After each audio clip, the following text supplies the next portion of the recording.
episode 473 of Good Luck High Five. That's right. You're listening to a podcast that's for you if you play Magic the Gathering. Whether you are super excited about Neon Dynasty or, like me, you can't win a match to save your life. Your life could literally be on the line and you would lose that match of Kamigawa Neon Dynasty Limited. We are here for you. There it is. There it is. I'm one of your hosts, Maria. I'm another one of your hosts, Megan. And speaking of Meghan's Kamigawa Neon Dynasty Limited woes, I also have some. Yeah. And maybe you do too. So we're going to talk through the archetypes in Neon Dynasty so you can at least have a target of where you're trying to hit when you enter that draft queue. Dear God, please show me anything that looks like an approximation of a target. I mean, this is a complicated format, everybody. Don't feel bad. This seems like the hardest format that I can personally remember. That's not like a master's set. If you are doing well at this, pat yourself on the back right now. 100%. Whoa, it's a tough world Nelly. out there. And there are more words of rules text on Kamigawa Neon Dynasty cards than ever before in a set in Magic the Gathering. It's a lot. Okay. Emotionally to deal with. Okay? I'm It is. just putting that out there. It is. We're also going to talk about some cool moments that have happened to us whilst playing Neon Dynasty because I think it is so complicated and has the ability to do some really weird stuff can happen, and I think it'll be kind of fun to talk through some of the wilder stuff we've seen happen on the battlefield. And it'll help me forget all of the bad moments that I've spent just simply losing. But before we do all that, thank you to everybody who is a patron, a supporter of Good Luck High Five on patreon.com/GLHF Magic. Yes, and shout out specifically to Travis. Travis. Oh boy, I'm sorry, Travis. Shout out specifically to Travis, Phi, and Derek for becoming patrons in the past week. It really means so much to us. And shout out to everyone who has been a patron in the past, but had to stop being a patron because of financial situations changing. Yeah. I know that has been true for a lot of people recently. And I just wanted to say, we get it. And we just want to say, thank you for supporting while you can. Yeah. We say at the start of every show, this show is for you. And it is just true. And being a patron when you can helps us keep doing it.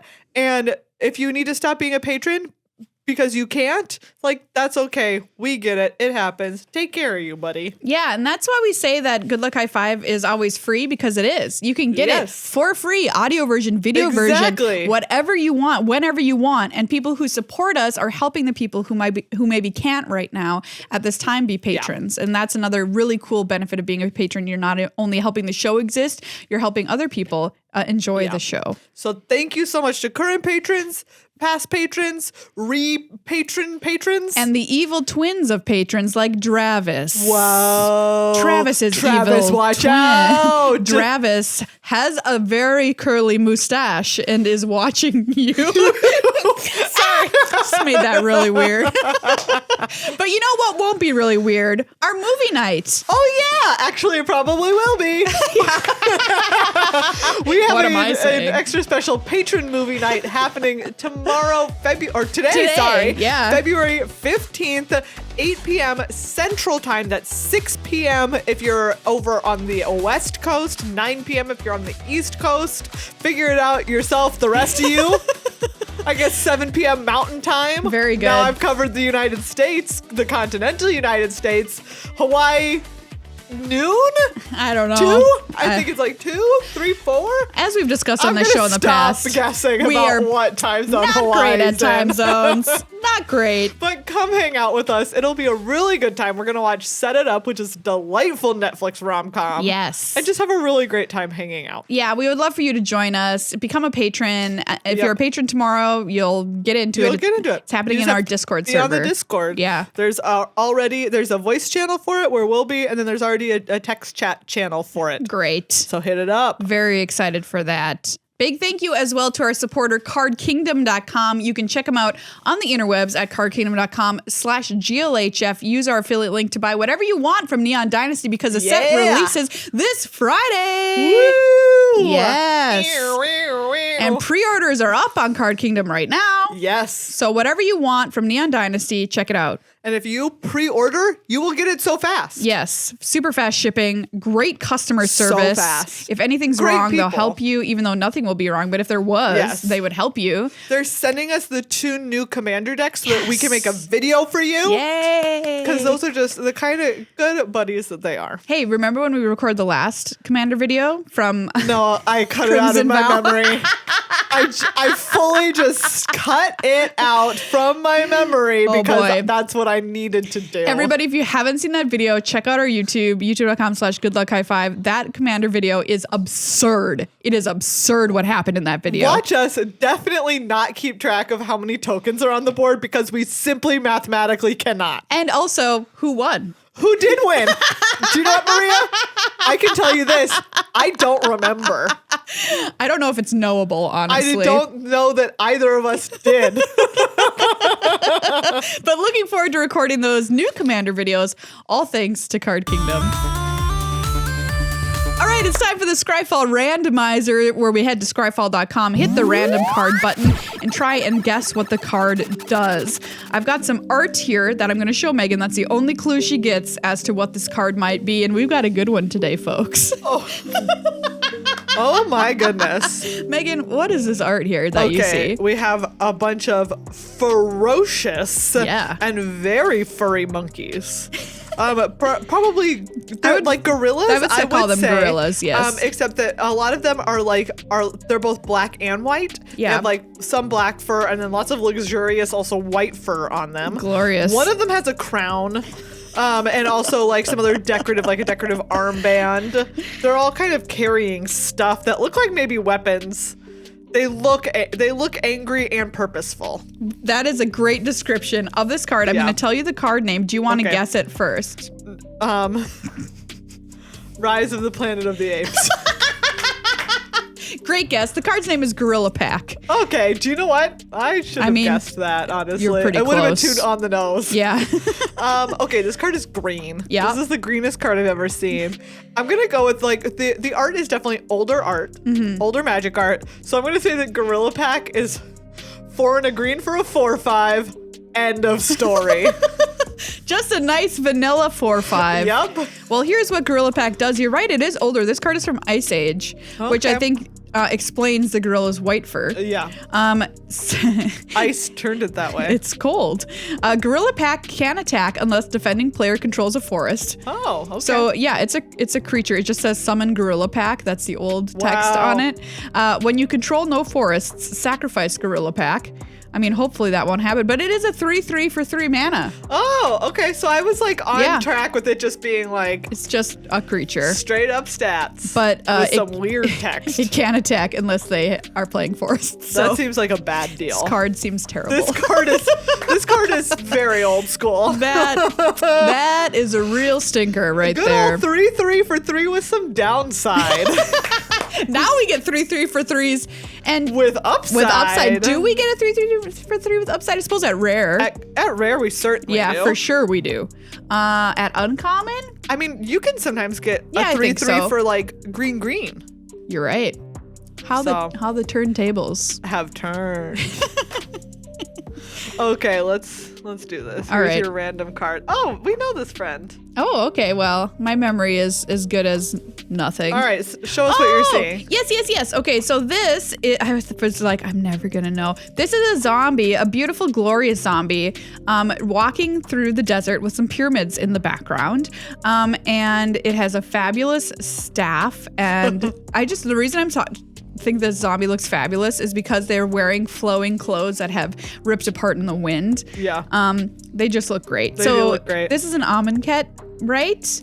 I believe that its first printing was an Amonkhet. It's a black card, and it's a zombie lord, so it gives other zombies +1/+1. It's like a 2/2 or something, but it has another ability. I want to say but I can't remember. This is all great. Yeah, you've remembered most of it. Wow, I'm so proud of myself. Lord of the Accursed. Yes, that's it. 2 and a black for a 2/3. Other zombies you control get +1/+1. 1 black, tap. All zombies gain menace until end of turn. That's right. And it was first printed in Amonkhet. Wow, this was a fabulous card. Yeah, I loved it. It was very good in Amonkhet. Wow! Great. Yay! We got one that we actually knew. One from our era. From of our Magic. era. 2 separate eras on today's randomizer. Truly, for sure. Summon Gorilla Pack. Good old 3/3 for 3 with some downside. Sometimes I feel like a 3/3 for 3 with downside. Oh man, don't we all? All right, Maria. Yes, Megan. Tell me how your drafts have been going.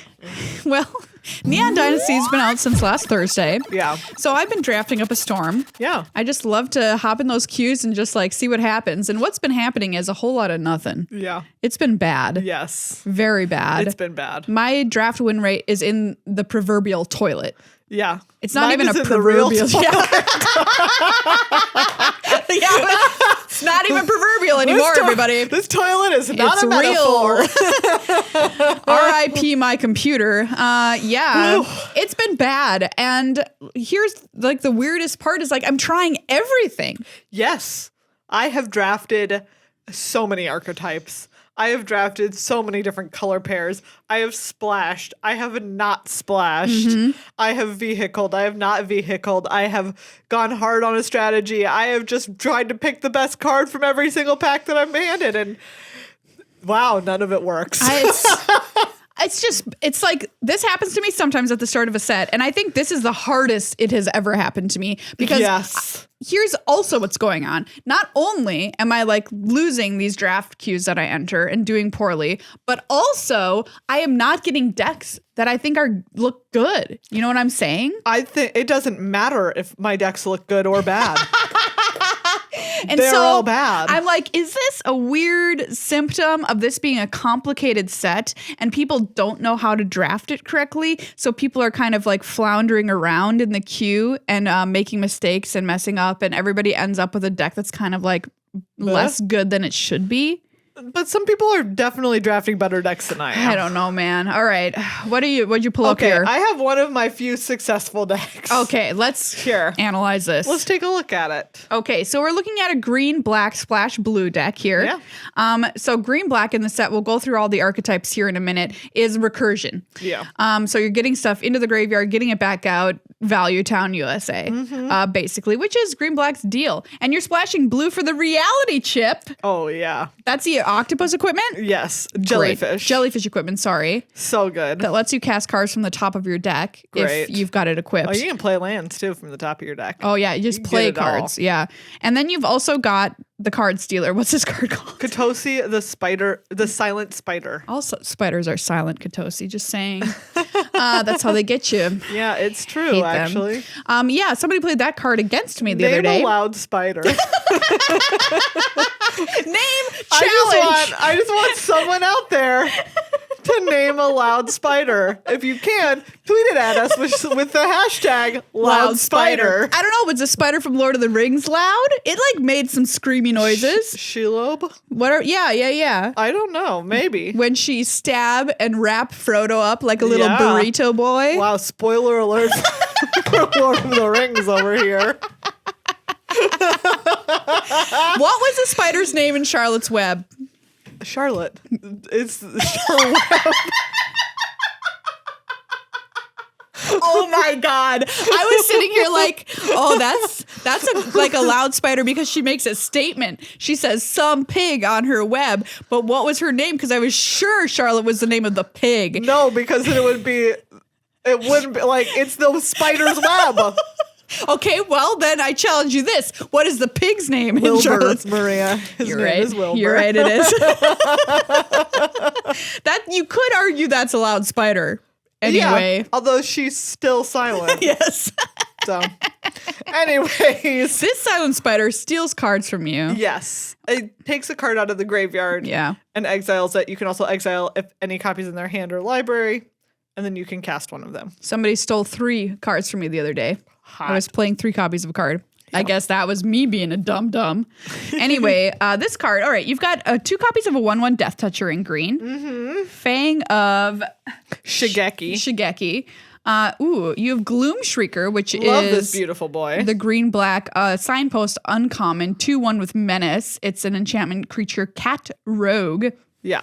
And when it comes in, you can buy something back from your graveyard, which is pretty cool. You have Spinning Wheel Kick, which is an excellent removal spell. Very good. Which you can deal damage based on the power of a creature up to X targets. Mm-hmm. If you pay X a couple of times plus green. I really like that card. It is certainly, a blowout City USA if you play that card. Yeah. All right, what else you got here? Invoke Despair. 1 black. That's a really cool card that forces people to sacrifice creatures. Yeah, it's for each of creature, enchantment, and planeswalker, either they have to sacrifice one if they have one, and if they can't, then they lose 2 life and you draw a card. That's right. You're main decking Fade into Antiquity, which is very good. Yes. I've moved up to, if I have 2 copies, I'll play 2. Play 2. There's so many targets in this set. Malicious Malfunction, good removal spell there. Mm-hmm. And you have 2 copies of Greater Tanuki, which is our little raccoon dog friend. So cute. That you can cycle for lands, which seems important in this deck here that you've put together. This seems like a really solid deck. Yeah. This got to 6 wins. Yeah. I see that here. Yeah. And this, but why? Okay. Here's my theory on part of why Kamigawa is Neon Dynasty is kind of difficult to draft. Yeah. Well, because I think you both need to hit the ground early. Yes, you do. But you also need to be Value Town. Yeah. You can't be only early. You must also have some way to accrue value in the late game. That's a great way to put it. And those are 2 difficult things to balance, right? Yeah. Decks, it's much easier to draft a deck that goes hard on one of those things. Yes.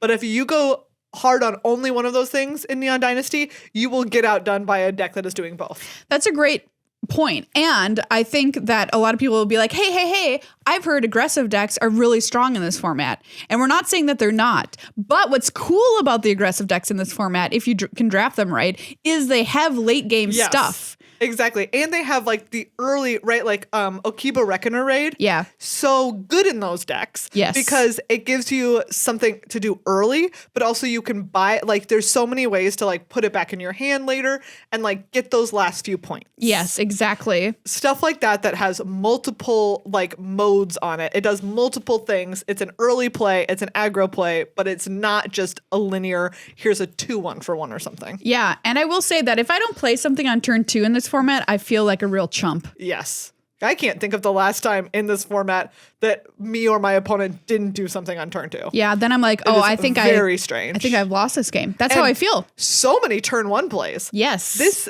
This format is turn 1 play heavy, I would argue. Yeah. And the sagas are a really cool way to give yourself something to do on turn 2, even if you're not playing a creature. Yeah. It'll eventually be a creature, everybody. But whatever. Yeah, let's talk about some of the archetypes here in this set so we can get a better idea. I'm going to call out some of those cards that help you be aggressive early and give you a payoff late. Oh, hold on. Can I brag about the one other deck that did well? What'd you got? I want to be super clear that these are the only 2 decks that did well. And for this, there's 10-ish yeah. that have done quite well. Wow, this is a spicy one here. This deck is hot. All right, you've got a blue-white deck here. Yeah. First thing I got to say is you have a copy of the Wandering Emperor. Yes. This card is a house. Card's absolutely excellent. Card is fantastic. Excellent stats on 17 lands. It's 3rd best card to open in the set. So good. You have 2 copies of Behold the Unspeakable. Do you know what? That card is busted, Maria. Which is a 5-mana saga. It's so good. It is excellent. It is so good. I mean, if you're playing against an aggressive deck and you're playing a slower deck like this one, and you're getting to 5 mana and you're not playing a creature or you're not playing a removal spell, you might be like, what the heck am I doing? Aren't I dead? You're playing Behold the Unspeakable. Behold the Unspeakable. And your life is being turned around. Behold the Unspeakable first chapter gives all of your opponent's creatures -2/-0. Yeah. So you don't have to worry. You're just like, oh. You get a turn to just have nothing happen. Yep. I feel great. Life is good. Life's good. Chapter 2 lets you, what is chapter 2? You either scry 2, draw 2, or you draw 4. Draw 4 if you have 1 or fewer cards in hand. Either of those options Great. is excellent. And then when it flips over, it flips into a bird. Yeah. A flyer that is equal power toughness equal to the number of cards you have in your hand, which is a really interesting dynamic that occurs with that card. So you have 2 copies of that. Excellent. Yes. You're playing Invoke Justice. You're playing the other Invoke card in the other deck. Another Invoke. Interesting. You've got March of Otherworldly Light, which is an excellent removal spell. So many rares, which is something that we can point out about this deck. Yes. Rare heavy. Rare City. 2 copies of the Fall of Lord Konda. Yeah. Which is also a removal spell. And a good one. Yes. Transforms into a creature. Very nice. You've got 1, 2, 3, 4, 5 2-drops. Yeah. That's good. I think, a good thing.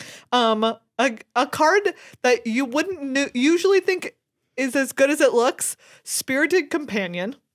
White. Oh, yeah. 1 and a white for a 1/1 pupper. Yep. That when it ETBs, you draw a card. Usually you'd be like, I'm not going to pay 2 mana for a 1/1. But it's so good because you bounce it all the time or you buy it back all the time. It's so cute. Draw a card, and it's an enchantment. Yeah. Which matters for the green-white deck especially. So anyways, I wish that I could tell you why this deck was great other than it had a bunch of busted rares in it. Well, maybe that's why. And 2 really excellent uncommons. Maybe that's why. Maybe. Yeah. This was a 7/1. So yeah, this deck looks very good. By far, my most successful deck. All right. Well, we've shown you 2 good examples of what to do as we try and figure out how to crack this egg. Because we're really trying.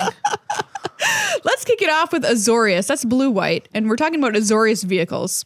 So the cards we're going to look at are always a signpost uncommons. When these are printed regularly in sets these days, they're uncommon in the color pairs we're talking about. They kind of say to you, hey, this is what you should do in this color pair. And this card is Prodigy's Prototype, which is 1 white blue for a 3/4 artifact vehicle. Love this card. Great stats. This card's very good. And it says, whenever 1 or more vehicles you control attack, create a 1/1 colorless pilot creature token with this creature crews vehicles as though its power were 2 greater crew 2. So good. Yeah. So good. Because usually you can attack with this on turn 4. Yes. Like you're going to easily attack with it. Yeah, for sure. And then you make yourself a little pilot so you don't have to worry about who's going to crew this thing in the future. So nice. I love these pilot tokens, by the way. They're great. They're so cute. They're very cute. And they crew so good. Yeah, great card. And the other card that I paired with this was a little common 7-Tail Mentor, which is 3 and a white for a 2/3 Fox Samurai. Very cute.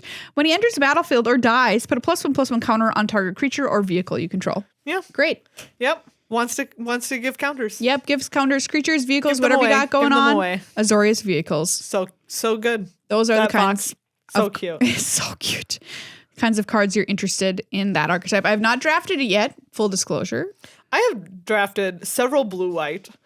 Including Prodigy's Prototype. Yeah. What have you thought? Well, I lost. All right, there you go. Was that the archetype's fault? I don't know. Blue-black. This is the deck everybody wants. Yeah, it's nice. Ninjas. Yep. Demir Ninjutsu. The signpost uncommon, of course, is Silver Fur Master. Also cute. A little blue-black for a 2/2 creature rat ninja. Ninjutsu blue-black. Ninjutsu abilities you activate cost 1 less to activate. Sick. And other ninja and rogue creatures you control get +1/+1. Great. Great little ninja card. Makes your ninjas cheaper to ninjutsu in. Yep. Love him. And then the card that you hate to see on turn 1. Yep. Because you know it's going to be bad for you. Network Disruptor. Single blue for a 1/1 flying when it ETBs tap target permanent. They play this on turn 1 and you're like, well, I'm not going to be able to block it. Scoop. And I sure am going to get ninjutsu'd by something. Yep. This is a great card. We could call it an enabler because it enables you to be able to do the thing your deck wants to do, which is ninjutsu. Yes. And wow, does it ever enable. And if you're not playing it on turn 1, congratulations to you. You're tapping down a blocker, so you can ninjutsu. Yep. Either way, it does the thing you need it to do. Yeah. Just a great little 1-drop. Up next, we have Rakdos Artifact Sacrifice. This is a very aggressive deck that's super cool and pretty good. I've seen it do really well in the hands of some streamers. And this is headlined by the card Oni Cult Anvil. This card is very cool. This is a weird card. Yes. And I've seen it be Bonktown, USA. Like... What state is that in? Virginia. Oh, okay.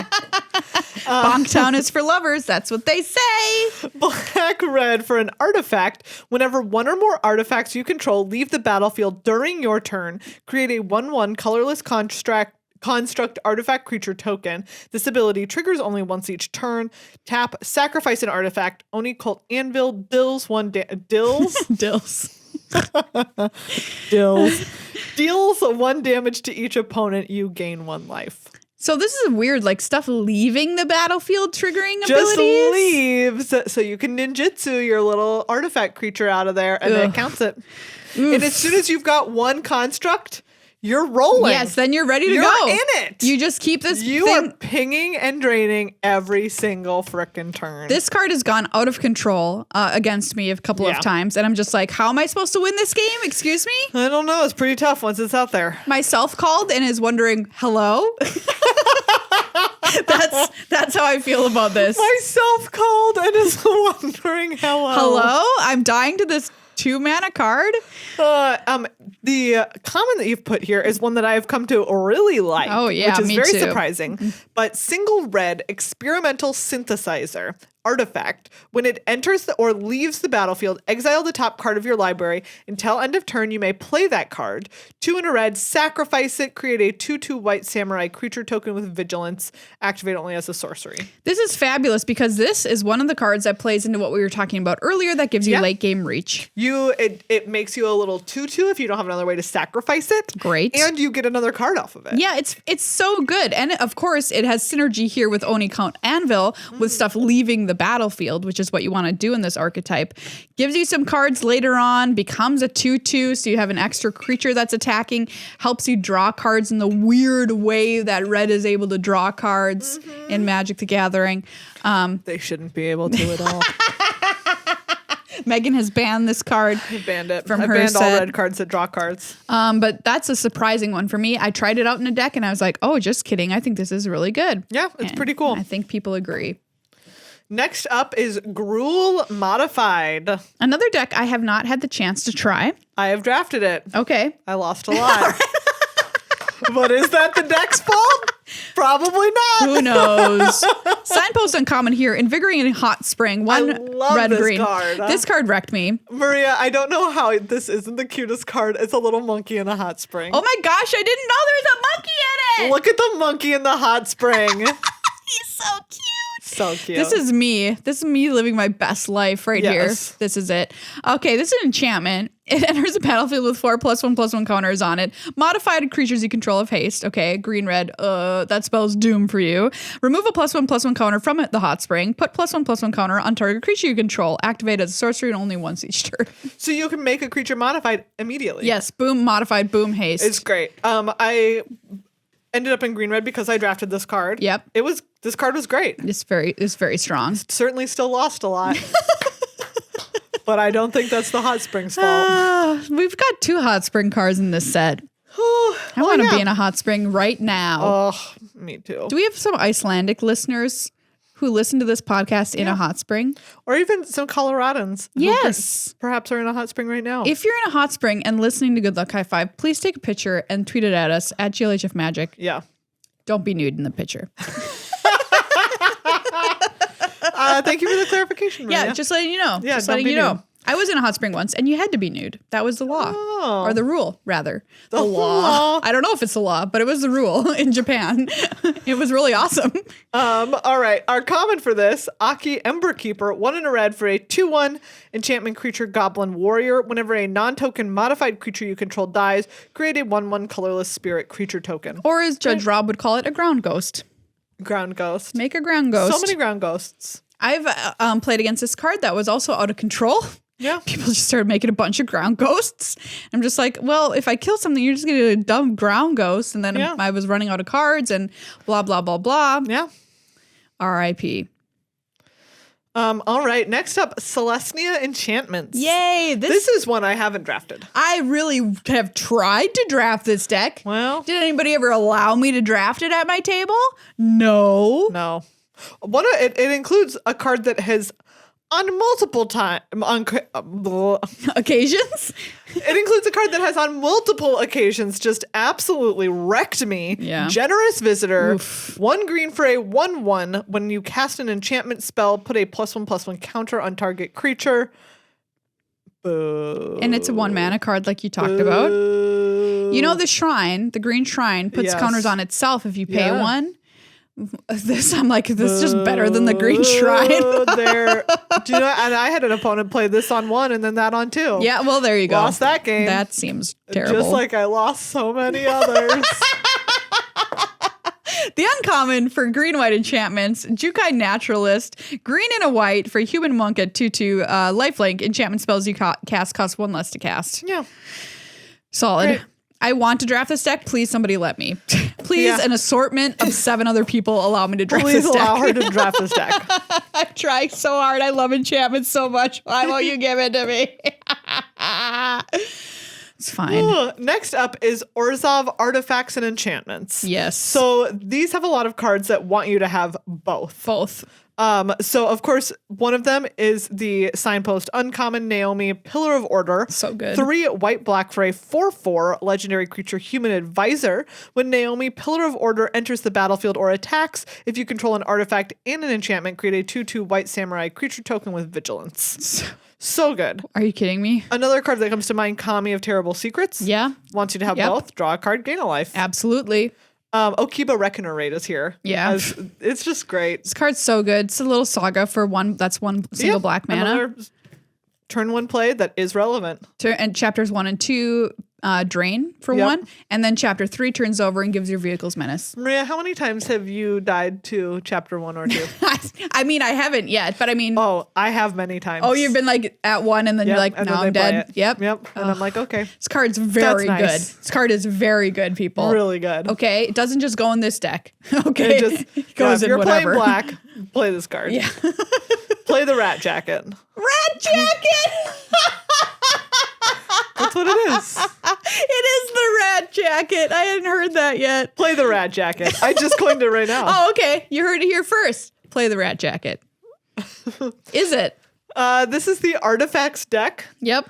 Enthusiastic Mechanaut is, of course, the Signpost Uncommon. Blue-red for a 2/2 flying. Artifact spells you cast cost 1 less to cast.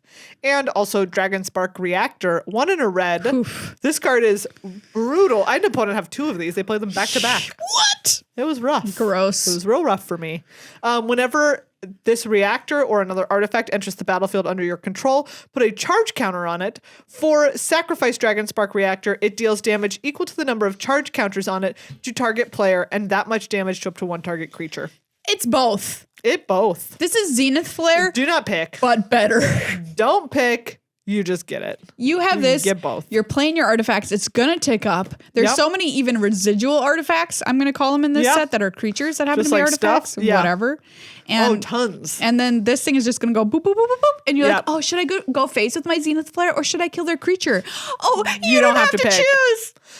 2/1 Ward Owl that reconfigures. Yeah. That's the one that comes to mind for me. That's a good one. I got wrecked by that card a lot. So that's the superb owl that Meghan and I care about. Yes. If you know what I'm saying. Up next is the Golgari deck. Golgari value, grind, recursion, whatever you want to call it. And we talked about already Gloom Shrieker. Oh, great card. I love the art. It's beautiful. 1 black green for a 2/1 enchantment creature Cat Beast Menace. When it ETBs, return target permanent card from your graveyard to your hand. If it would die, exile it instead. That's so cool because you don't have to get a creature. Yeah, you can get any permanent. You can get your sagas back. And of course, Hot Tub Kami goes with this. Hot Tub Kami. 3 and a green, 4/3. When it enters the battlefield, you may return an enchantment you control to its owner's hand. If you do, you gain 3 life. I had a nice little combo factory going with these 2 cards. Me too. In a deck I drafted. Very fun. That and Twisted Embrace. Ooh, have you ever bounced a Twisted Embrace with Geothermal Kami? Maria, it is spicy. Oh, that sounds great. Is nice. Or you could get it back with Gloom Shrieker then. Oh, yeah. Do it again. Yep. Yeah, you can bounce a creature that it's on and then Gloom Shrieker back the Twisted Embrace. Sick. Very nice. Okay, great. I drafted this deck. Yeah. I loved it. I only got 1 win. Dang it. I know. What the heck? I didn't have enough early drops. That one I got aggroed. 3 times in a row. I think this is a good deck in this format. I think so too.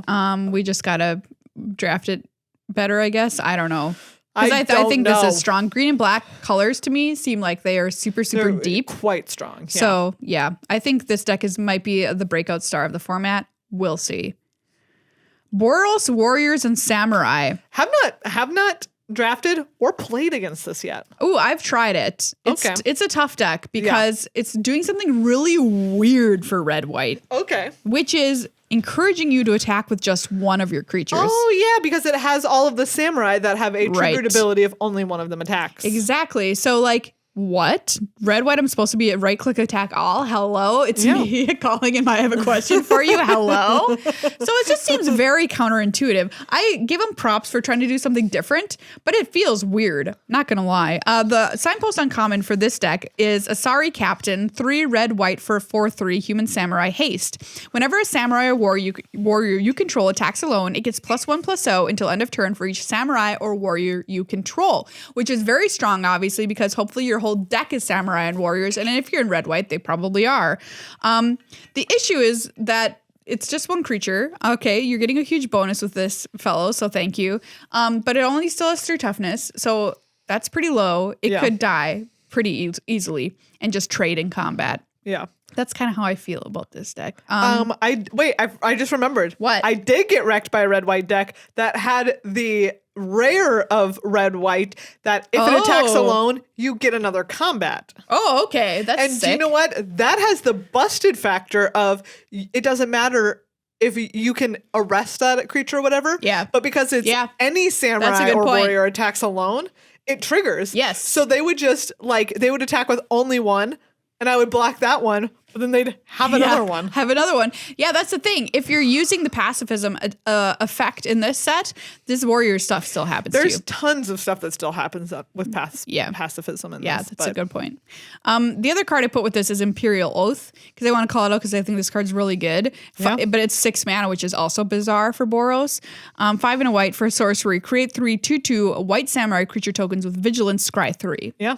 Yeah. A little weird, but this format does reward you for being able to put a lot of creatures down late. Yes, that's true. And the scry 3 definitely comes in handy. Like we said, want something to be able to do in the late game. And then we have one of my favorite cards, Insimic Channel /Ramp. Yay! Colossal Sky Turtle. 4 green, blue. I just drafted a deck that has 3 copies of this. Is it good? Probably not. Megan, but we'll I've see what seen happens. this card in drafts so many times, and I just want to first pick it. That's how much I love it, but I never do. I did first pick it. But it's too late then because everyone just wants this turtle. Yeah. 4 green, blue for a 6/5 enchantment creature turtle flying ward 2. Maybe I should just first pick it. Just do it. Channel 2 and a green, discard it, return target card from your graveyard to your hand. And channel 1 and a blue, discard Colossal Sky Turtle, return target creature to its owner's hand. It's great. What more do you want? Literally nothing. It does everything. I love this turtle. My goal is to channel one of them for 1 and a blue, and then to channel the other one to get the first one back. Oh, all right. Why? Because I want to do it. We're not saying it's good. But because I want to. Maybe this is my problem. Yeah, I mean, it seems pretty I mean, there's so many fun things. I definitely have fallen victim to doing something cool. Not because it's right, but because I'm like, oh, this is cool. Because it seems cool. Like the ninja that copies another creature that's attacking. If you ninjutsu it in, this is a rare. I've definitely attacked poorly with that before because I wanted to make a copy that did something dumb. Yeah. Do you know what? Anyway. Sometimes you just want. The card we paired with this was Greater Tanuki, of course. Aww. It's a great card. It's a 6/5 trampler if you need it, or you can go find a land if you need it. Yep, great. Because people be splashing around in this set. Splish, splash around because you've got cards like this. You've got the common dual lands. Dual lands, yep. Which is a big part of it. There's several different types of land that allow you to pick a color, whether it's just picking a color and ETB is tapped, or you pick a color and it's only for vehicles or creatures or instants and sorceries or whatever. Yeah. There you go. Those are the 10 archetypes in Kamigawa Neon Dynasty draft. Hopefully this has helped you on your path a little bit. We'll come back and revisit draft, of course, and talk about which cards are overperforming, which ones are underperforming based on data. We need to know. Because this is a complicated format. And I think you're on the right track with what you said earlier. Data could really help me out. I mean, or maybe not. Or maybe it'll make absolutely no difference. Maybe I'll just continue to be a garbage fire of a drafter in Kamigawa Neon Dynasty. I don't know. Only time will tell. Only time can tell us. Welcome to this magic moment where I share with you a magic moment that happened to me in Neon Dynasty with some screenshots. Yeah. And I'm going to play some soft music in the background to really get you in the mood to hear about my magic moment. I'm very excited. I'm very excited. All right, so this magic moment is brought to you by a blue-black control-y type deck that I drafted. Okay, thank you for setting the stage. As you can see in this screenshot, if you're watching the video, I've got a lot of creatures out, a lot of mana, some vehicles. My opponent's got a lot of mana, some creatures. They have a 6/6 flyer. They've got a couple of sagas on the battlefield. But Megan, I want to ask you, is anything missing from this picture? Is anything not there when maybe it could be there, but it's not there? I'm going to direct your attention to the upper right-hand corner of the battlefield. What is missing from this portion of the screen? My opponent's deck. That's right. My opponent's deck. That's right. Your opponent's deck. My opponent's deck. They did not have any cards left in the library. Here I'm at 12 life, they're at 20 life, and I'm like, praise be, I have done it. I'm going to mill them out when they're obviously in a superior position because they had just played very powerful sagas against me. Yeah. They had better creatures. They had the 5/7 crab and copied it. Yes, they copied. With that 3/4 that copies things. The 3/4 flyer. That card is so good. It's so good, everybody. The card is excellent. Copied their stinking crab. Yeah. Gross. And I'm like, wow, I'm going to somehow win this game because I'm going to mill them out. Yeah, your opponent has no cards. But guess what? This story has a part 2. They were able to get a card back from their graveyard. This card is Raytu Sentinel, which is the little 3/3 with Defender. Yeah. When it enters the battlefield, target player mills 3 cards. Yep. They targeted me with this because I guess why not? Targeting themselves would do nothing. Would be very bad. I'll say that. Good point. But the important part is the ability on this card. Yep. Which allows them to put something from the graveyard back into their deck. Yep. Usually this card says put it on the bottom of your library. In this case, it's just putting it in their library. Put it in their library. Take one card, make your library. And they were able to copy it with the 3/4 flyer aforementioned. Yeah. So they could do this twice to put 2 cards back into their library. Yeah. So no matter what, didn't matter. Yeah. So it doesn't even matter. You could kill one. They still have the other. They still have the other one. Wow. And then I died. And that's like, they're safe from milling themselves for the rest of the game. Yes. They just have continually mill insurance. Wow. Which a lot of Dutch people buy normally. Just in case a mill is gonna fall really on them. Stereotyping the Dutch over here. If you're a Dutch listener and you're taking a hot spring bath, let me know. Do you buy mill insurance? Tweet at us at GLHF Magic. And that's this episode of this magic moment, brought to you by my sadness. All right, I've got a present for you here, Megan. You do? Yes, What? Not really, just a bit. But it's still a nice bit. I'm really having a roller coaster of a day. This is we're recording this on Valentine's Day, and we're thanking our sponsor Ultra Pro, who sent us a beautiful Valentine's Day present. A full set.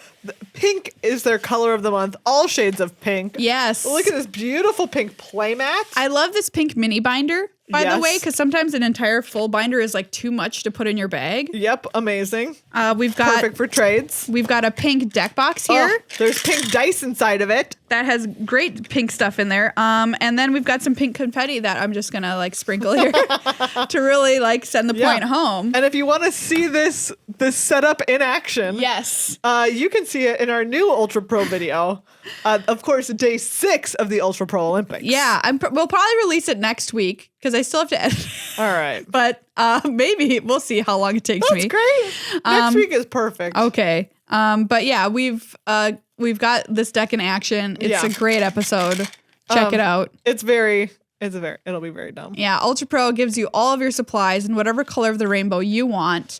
If you want a whole bunch of pink supplies, well, they've got you. These pink dice are great.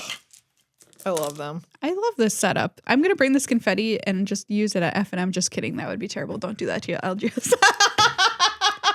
It's easier to clean up than other confetti. Yeah, that's true. It's like the long kind. How would you describe it? The accordion? I would call it long. Accordion confetti. Anyway.